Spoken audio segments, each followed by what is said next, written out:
東京都水道歴史館の秋の特別企画展浄水器展では、東京都水道局が所蔵しております江戸時代の水道の記録浄水器の年に一度の特別公開をやっております。今回は浄水器の完成からちょうど230年を迎えるのを記念いたしまして、浄水器の誕生について迫ってまいりたいと思います。こちらが浄水器展の会場になりますけども、まずは東京都指定文化財に指定されております浄水器をご紹介してまいります。浄水器は寛政3年、西暦で言いますと1791年に書かれた江戸の浄水の記録になります。当時江戸の浄水道の管理を任されておりました普請奉行浄水方道方の石野博道さんが編集をしております。今年で完成からちょうど230年を迎えることになりました。当時稼働していた玉川浄水と神田浄水の記録を中心に江戸の浄水の歴史から実際の運営のノウハウまで多くの絵図面とともに総合的に記しておりまして、こちら唯一の資料というふうに言うことができるかと思います。10巻10冊、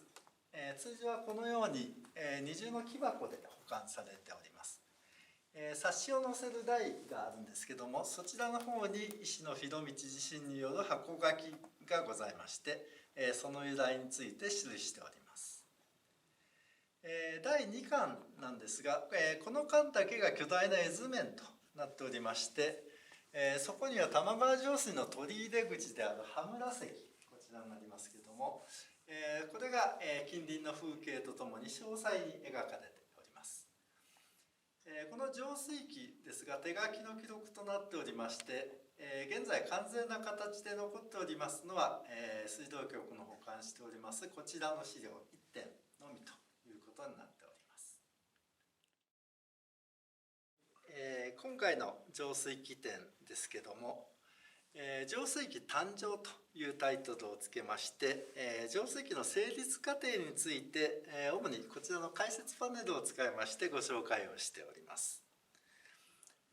最初に江戸の浄水がどんなものだったか、石野博道が実際にこの浄水器を書く段階までどういう変遷をたどっていたかというのを最初にご説明いたします。江戸の浄水ですけども、最初に作られたことが確実なのは神田浄水になります。それから次いで玉川浄水が作られまして、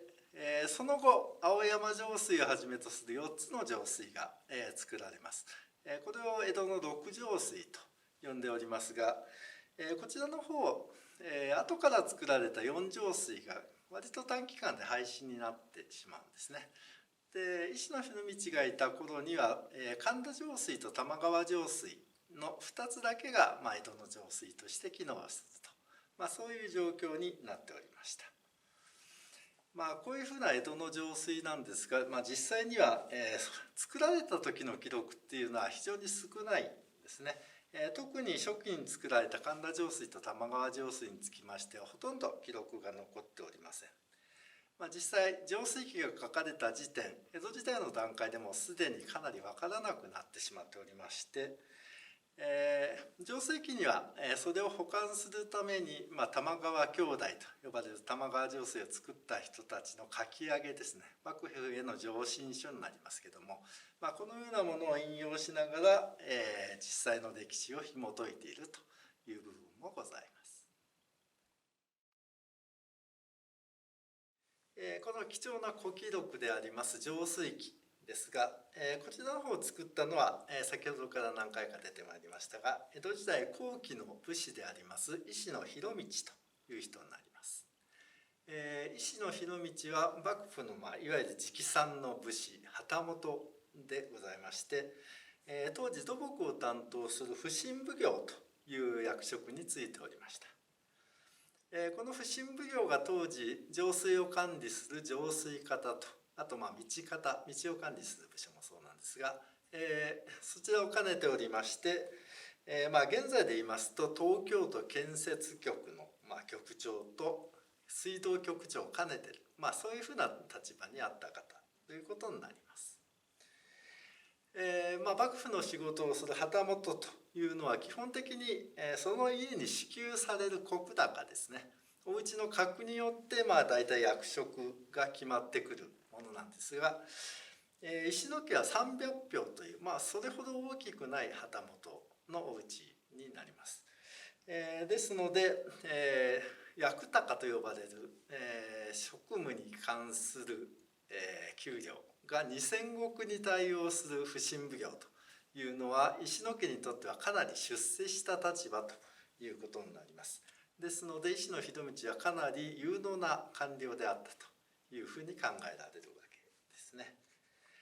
この石野博通、普請奉行に就任したのが西暦の1786年になりますが、ここから、浄水器を作る、実際の作業が進んでいくということになります。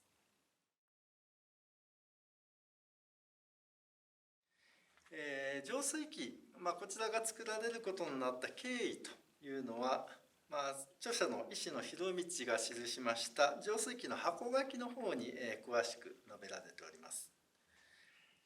これによりますと、浄水器ができる以前というのは江戸の浄水を総合的に記した記録っていうのが全くなかったんですね。博通はこれを嘆いてですね、役所内にきちんと浄水した浄水の記録を残しておかなきゃいけないということで、まずは内部資料としてこの浄水器を執筆することを企画いたします。ですが、これを作っている最中にですね、当時の将軍でありました徳川家斉がこの情報を聞きつけたということで、これを見て非常に感激をするんですね。で、ぜひ自分自身も手元に置いておきたいということで、石野博通が作った浄水器は将軍に献上されることになりました。このため、もともとは内部資料であったものがきちんとした形の書物として、作られることになったわけですが、写本ですので手書きで作られます。最終的にはこれ3セットが作られまして、一部が将軍に献上されるということになります。それからもう一部、副本になりますけども、こちらは当時の有力者トップでありました松平定信老中ですね、この人の方に献上されます。それからもう一部3冊目になりますが、こちらの方が担当部署である浄水方の保管用ということで手元に残されることになったわけですね。ちなみに浄水器が献上された際には将軍様から石野博通にご褒美として紅白のちりめんと呼ばれる高級布地が賜られたというふうに伝えられております。ちなみにうちの水道歴史館の方で保管しております浄水器ですが、これは3番目の浄水方に保管用として残されたものということになります。この後普請奉行から明治維新になりますと明治政府あるいは東京府東京市のそれぞれの水道部局に伝存してまいりまして、現在は東京都の水道局の方がこれを所蔵しているということになっております。はい、浄水器の実際の製作がどのようであったのかというところに次見ていきたいと思います。浄水器の第1巻に判例が頭についてるんですが、その末尾に少し文章が残っておりまして、それによりますと、執筆が開始されたのは天明8年、西暦で言いますと1788年ですね。それから、執筆開始されて完成3年ですから1791年に完成しているということになります。石野博通が普請奉行に就任するのが天明6年になりますので、その2年後に編集がスタートしたということになります。浄水器の編纂執筆にあたったのはこの石野博通さんということになるんですが、実際には絵図面とかたくさんありますのでこういうのは自分ではさすがに書けません。そういう部分は、協力者を、募って、内部で作成しているということになります。具体的には不審型の改め役という役職にありました鈴木喜太郎さんという方、この人が実務を取り仕切って、絵の方は不審型棟梁の佐田次郎さんという方、この方が、絵を描いたというふうに、定石の方には記してありますので、こういう人たちが実際には参画しているということになります。もちろん本文の執筆第1巻に長い文章もございますが、この部分は石野博道自身で、書いておりますので、実質的な著者といいますのは、石野博道というふうに、考えていいかなと思います。3年がかりで、執筆された浄水記ですが、具体的に完成した時期がいつかというのは、明確には、書いてないんですが、第1巻の判例末に書いてある、記念から見ますと、完成3年の秋ということですので、7月以降に、完成したということが分かります。完成後、写本3組が作られて、献上されるということになるんですが、献上した、日付というのは記録が残っておりまして、こちらは10月5日に、幕府の方に献上されているということですので、正確には10月5日完成と言ってもいいのかなというふうに思います。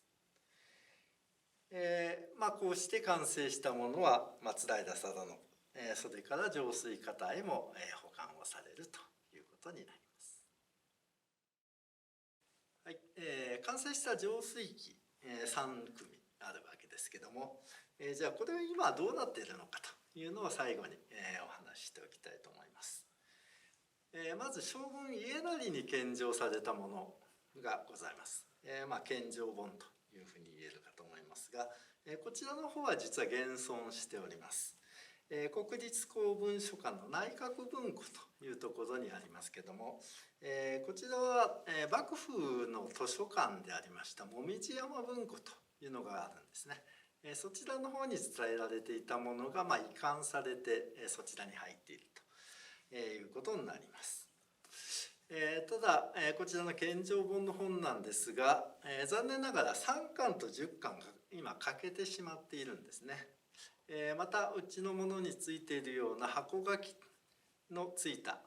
箱外箱ですね、そちらの方も失われてしまっておりますので、ちょっと不十分なものになってしまっております。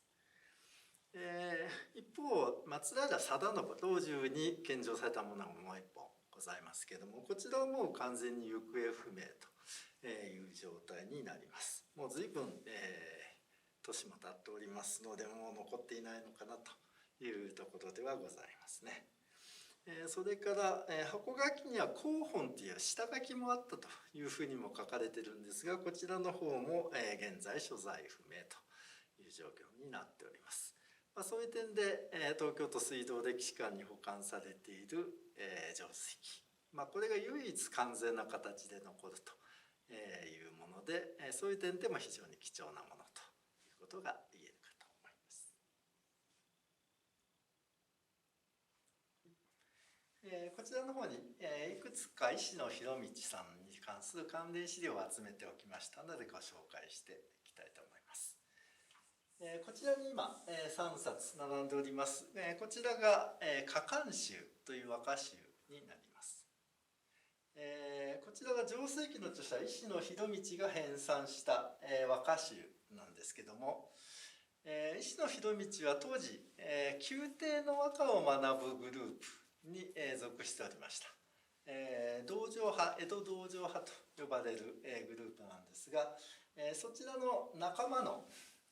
和歌を集めて編纂したものがこちらの加冠集です。石野博道は当時有数の歌人、和歌を作る人として知られていたわけですけども、